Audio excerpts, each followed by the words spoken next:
So certainly the eyes of the world are on this unprecedented transition of power. Let's gauge some reaction with our Republican consultant, Alex Castellanos, and Democratic strategist, Paul Begala. Guys, thanks very much, both CNN political contributors. Sarkozy said this, the president of France. Let me read it to you. At a time when we must face enormous challenges together, your election raises immense hope in France, Europe, and beyond. The hope of an open America, characterized by solidarity and strength, that will once again lead the way with its partners through the power of its example and the adherence to its principles. Alex, those are pretty powerful words from the leader of France. Who has been close to this administration and looks like he wants to be close to the next. You know, right now, America's place in the world has been a bit uncertain. I think Fareed Zakaria has written a book called The Post-American World, here a CNN contributor, in which he talks not about the decline of America, but the economic rise of Europe and Asian nations. And with that comes, of course, global political power. Ordinarily, you'd expect a president who's seeing other nations in the world gain economic power, an American president, you'd think America would be in a position of weakness. But Barack Obama is as popular in France as Sarkozy. So, you know, frankly, having Barack Obama over there may not put America in a position of weakness. As a matter of fact, maybe just the opposite. It may be an opportunity to build some bridges. What do you think, Paul? I was thinking exactly that. Alex is a brilliant guy, and he understands that Tip O'Neill used to say, all politics is local.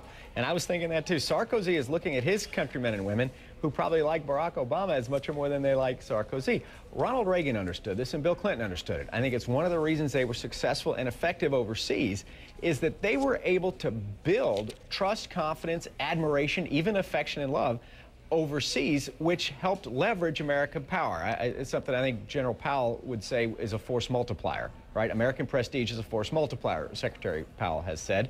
And I think that's right. And it's just as two practical politicians, I think Alex and I both saw that right away, that just the man's remarkable popularity overseas makes him a more powerful president when dealing with those overseas governments. You know, they used to say, Alex, I don't know if it still holds, that during the transition, there's certainly a honeymoon, and then the first 100 days of a new presidency, there's a honeymoon. Does that still hold in a time of crisis like this right now?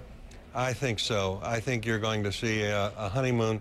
But, you know, I was surprised by the tone last night and how quickly the election ended, how quickly the partisanship fell away.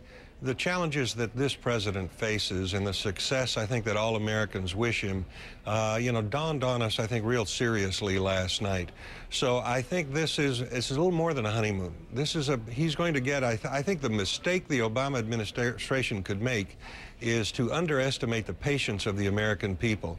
American people have been very patient with George Bush for quite a long time in 9/11. And, you know, it took a lot. It took Katrina. It took quite a few years to, I think, exhaust the American people's patience. It's more important for Obama to get it right than to get it done quickly. As you remember, Paul, Bill Clinton and the transition, and then shortly after taking White House, I don't remember if there was much of a honeymoon at all, was there?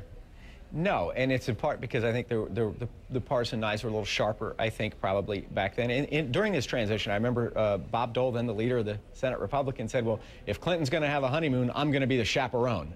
And off we went.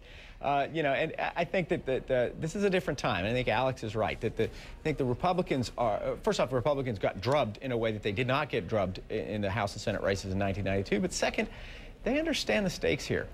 There are greater threats from abroad today than there were in 1992 and 93, and the economic crisis here at home is greater still. And neither party wants to be seen as uncooperative or unhelpful to this new president. And I was struck, too, that the tone last night was somber, sober, not celebratory. I mean, it took an enormous amount of self-discipline and even vision for Senator Obama, President-elect Obama, to stand up there last night and see all those people waiting to just explode the way we saw Oprah Winfrey with the absolute unfiltered joy in her face. And instead of revving them up into a frenzy, calming them down and trying to remind them, as Dr. King did in his last sermon, as President Kennedy did in his inaugural, this will take a long time. That should be an important message of this transition. And we're going to be hearing from Oprah Winfrey. She was really excited. She spoke with our Alina Cho. All right, stand by for that, guys. Thanks.